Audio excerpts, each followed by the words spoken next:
Hey everyone, it's Carolyn. Today I'm going to show you a quick way to select multiple elements at once in a Canva design. This is something that saved me a lot of time and a lot of frustration when I first started using Canva. The first thing you're going to do is click on an element, hold down your Shift key, and click on any other element that you would like to move at once. And then you can move that wherever you want it on your template. You can also click a corner and drag it in or out to resize it. You could also just delete all of those at once. This is something that I found particularly helpful when I was making cover pages because I would download it just to take a peek at what it would look like on an actual size paper rather than just on this template.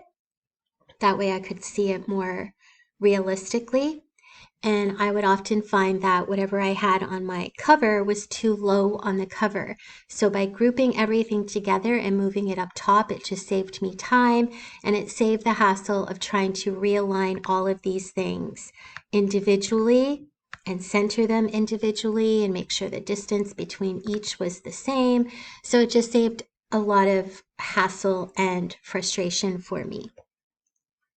Feel free to follow for more beginner-friendly Canva tips or to save this video for your future designing.